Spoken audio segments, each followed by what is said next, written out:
Otros equilibrios de fase, parte 9. En este último video de la serie de otros equilibrios de fase, vamos a explicar qué es el equilibrio sólido-vapor y cómo se realizan los cálculos.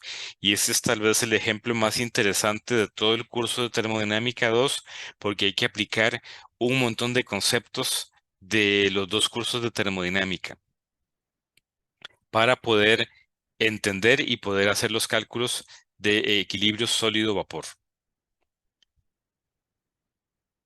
Aquí nos va a interesar poder hacer el cálculo de la solubilidad de un sólido en un vapor a alta presión. ¿Y para qué nos puede servir esto? Por ejemplo, para representar un proceso de extracción supercrítica, donde por medio de un fluido supercrítico vamos a solubilizar un material. Podría ser un líquido, pero también podría ser un sólido en ese vapor, y eso es para hacer una extracción. Entonces, para poder plantear un modelo, vamos a decir que el componente 1 es el sólido y que el sólido está puro.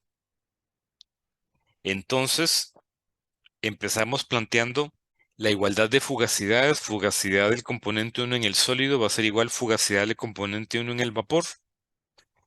Y entonces, la fugacidad del componente 1 en el sólido vamos a plantearla de una manera muy similar a como hacíamos para un líquido, en donde vamos a tener fugacidad del componente 1, vamos a plantearlo como fugacidad de componente 1 saturado multiplicado por fugacidad de componente 1 sólido entre fugacidad de componente 1 saturado.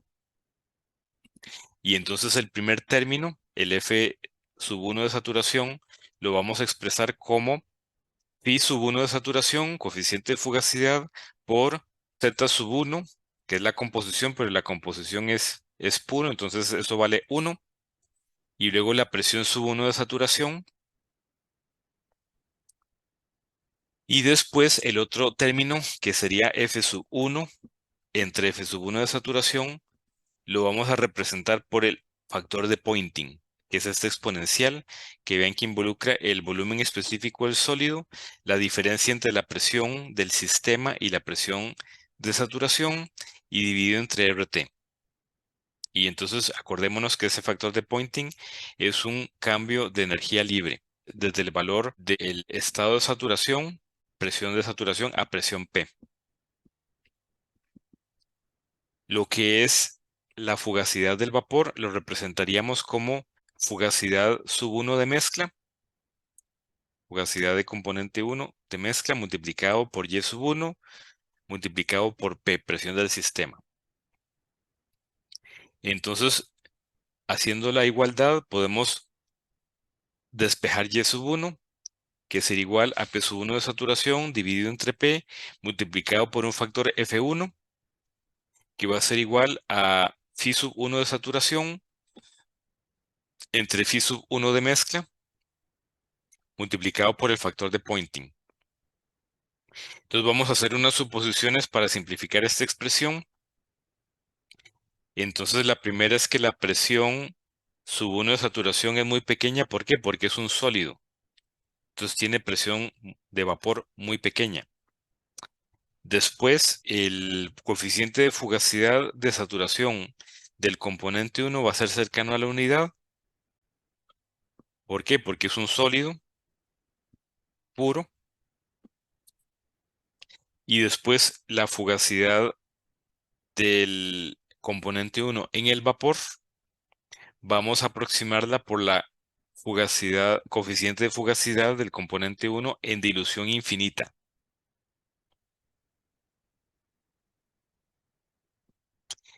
Y entonces eso nos va a permitir escribir F sub 1 de la siguiente manera: el inverso de phi sub 1 de mezcla a dilución infinita multiplicado por el exponencial de presión por volumen específico del componente 1 sólido entre RT. Entonces se nos simplificó la expresión F1. Digamos que tenemos dos ecuaciones importantes. Entonces, como ejemplo, vamos a calcular la solubilidad de naftaleno en dióxido de carbono supercrítico a 308,15 Kelvin. O sea, la temperatura va a ser constante. Para eso vamos a utilizar la ecuación virial con tres términos, que la tenemos aquí, donde estamos utilizando no solamente un segundo coeficiente virial, sino un tercer coeficiente virial, y además tenemos que hacer los cálculos de estos coeficientes para mezclas. Y aquí tenemos la expresión para el coeficiente de fugacidad de mezcla a partir de esta ecuación virial, y tenemos la expresión para el coeficiente de fugacidad de mezcla del componente 1, y cuando tenemos dilución infinita, entonces lo que va a pasar es que y sub 1 va a ser igual a 0 y y sub 2 va a ser igual a 1 aproximadamente. Y eso nos permite simplificar varios de estos términos, y entonces la expresión del phi sub 1 de mezcla a dilución infinita, pues es esta fórmula que tenemos en el recuadro amarillo. Y como referencia de estas ecuaciones, tenemos el libro Molecular Thermodynamics of Fluid Phase Equilibria de Praunitz, Lichtenthaler y Acevedo. Altamente recomendado ese libro. Y vean que lo que queremos obtener es este gráfico que estamos viendo, que es en efecto el gráfico que obtuvimos y que se puede comparar con este gráfico que está en el libro de Smith, Van Ness y Abbott.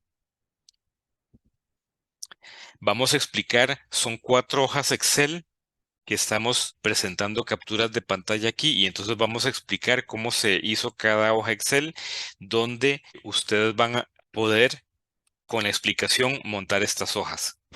La primera hoja corresponde al cálculo de los coeficientes viriales, segundo coeficiente virial B y tercer coeficiente virial C. Para ello estamos utilizando las fórmulas que nos da el libro de Smith, Van Ness y Abbott en el capítulo 3,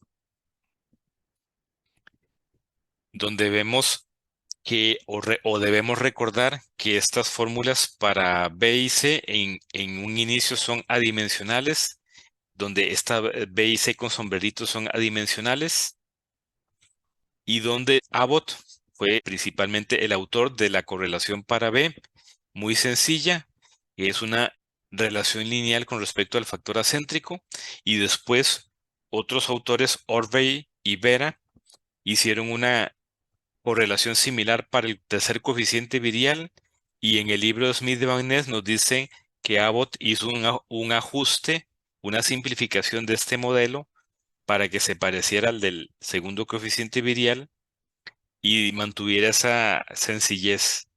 Acordémonos que también que aparecen unos coeficientes viriales cruzados, o sea, aparece un coeficiente B sub 1, 2, y en el caso los coeficientes C van a tener tres índices, I, J, K. Entonces puede ser 1, 1, 1, 2, 2, 2, 1, 1, 2, 1, 2, 1, 1, 2, 2, 2, 1, 2, etcétera. Y aquí hay un detalle que debemos conocer, que, por ejemplo, si tenemos 1, 1, 2 y 1, 2, 1, esos coeficientes van a ser iguales. O sea, si tenemos dos unos y un 2, todos esos coeficientes van a ser iguales. Y si tenemos un uno y dos números 2, 1, 2, 2, 2, 1, 2, 2, 2, 1, todos esos coeficientes también van a ser iguales, y tiene que ver con este recuadro amarillo. Así sería como se calcularían los coeficientes con tres subíndices, y las ecuaciones que tenemos aquí nos sirven para calcular estos coeficientes C sub 1, 1, C sub 2, 2, que corresponden a componentes puros, y C sub 1, 2, que corresponde a un coeficiente cruzado.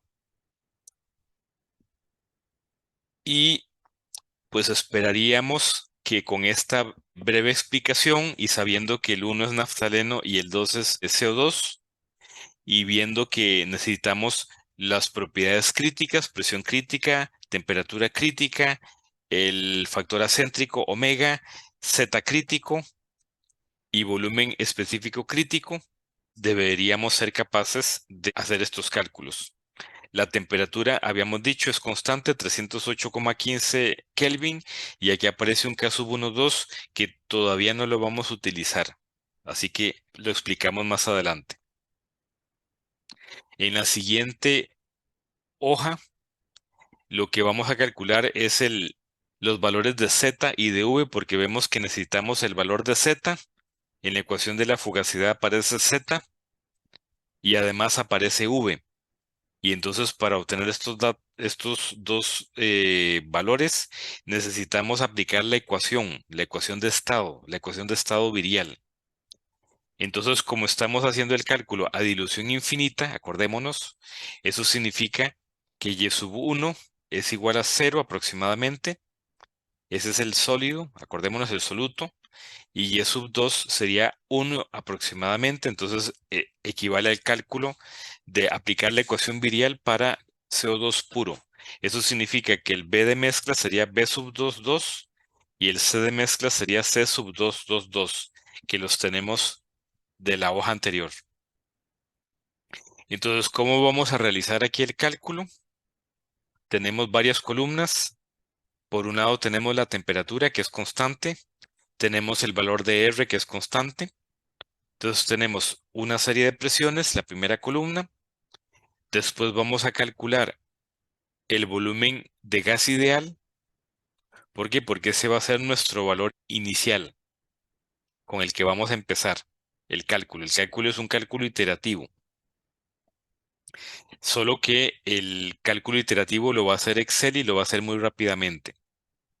Entonces, en la tercera columna, que está en color amarillo, estas son nuestras celdas variables, las que Excel va a variar, donde tenemos el valor de V. Entonces, inicialmente lo que hacemos es copiar valores de la columna anterior. O sea, aquí vamos a poner unos valores iniciales, que son los valores ideales, y después vamos a proceder en la cuarta columna a calcular Z, que Z es igual a P por V entre RT, donde V, acordémonos, es en minúscula, volumen específico.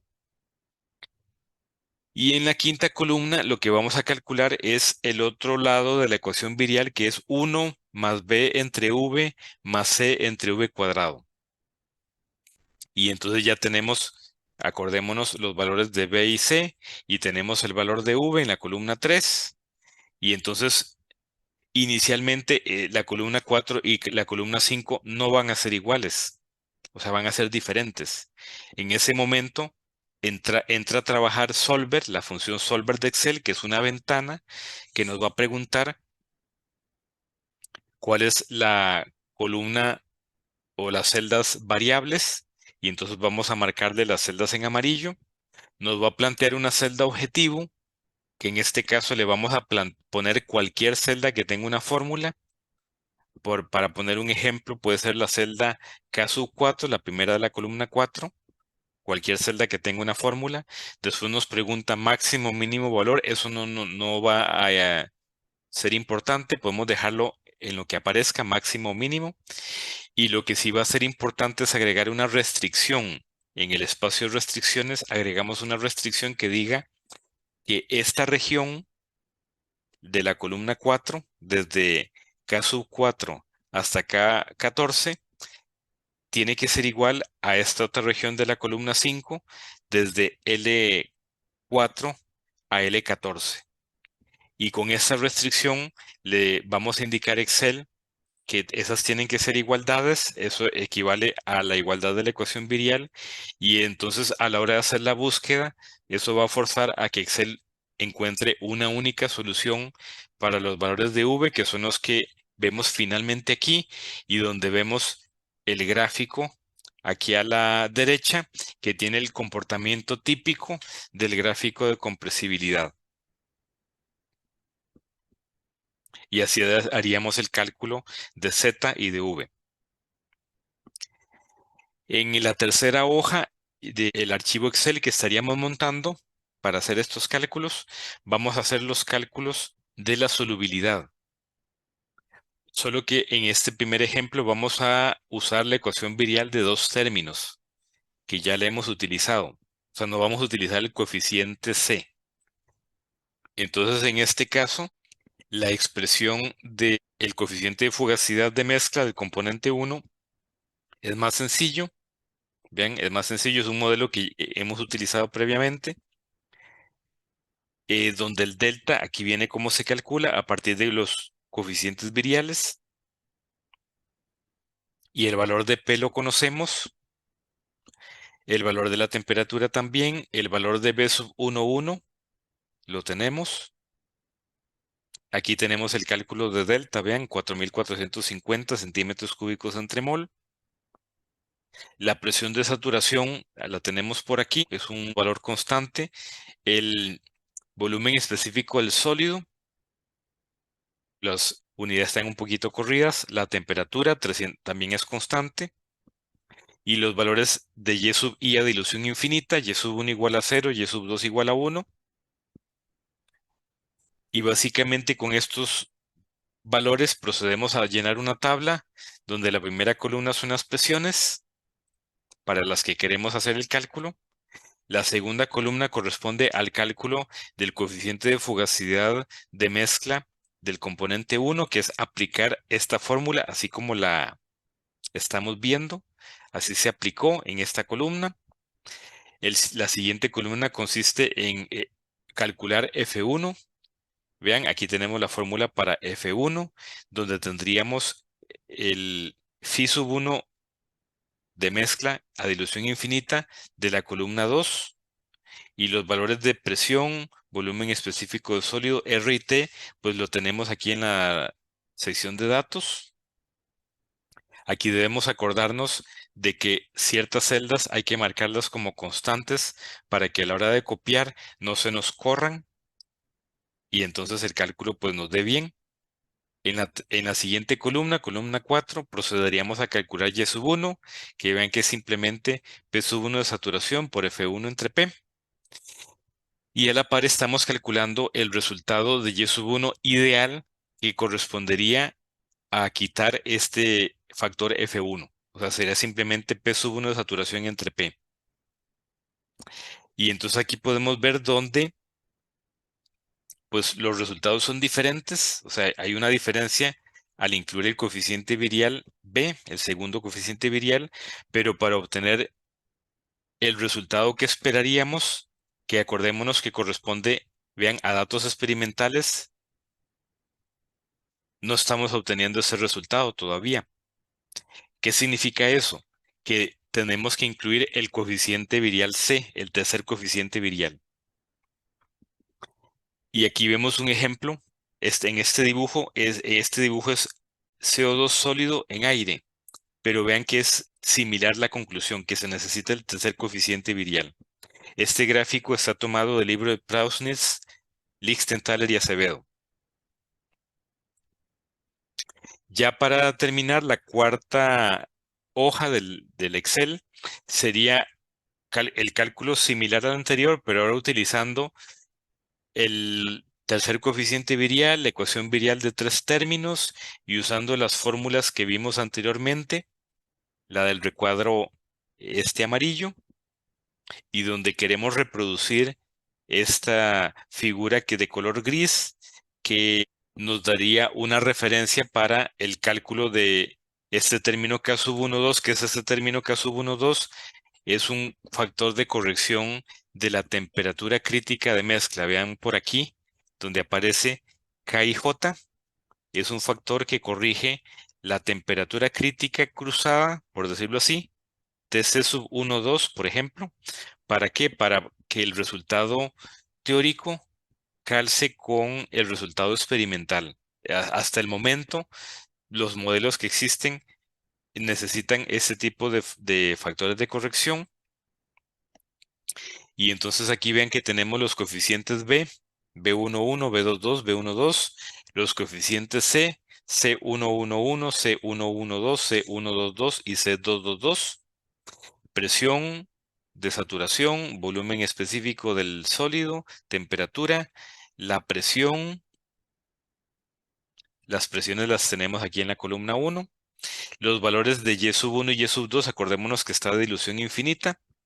Y entonces la explicación pues sería similar, nada más que el phi sub 1 de mezcla a dilución infinita, vamos a aplicar esta fórmula que vemos en el recuadro en amarillo, donde acuérdense los valores de V y de Z los habíamos calculado en otra hoja.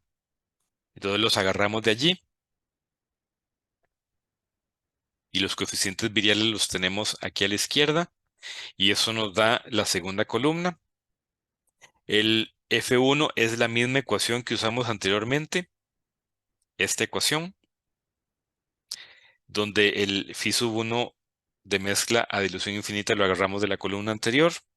El y sub 2, que en realidad aquí sería y sub 1, porque es la fracción de sólido, componente 1, sería la primera ecuación, P sub 1 de saturación entre P por F1, y el Y sub 1 ideal, pues sería P sub 1 entre P.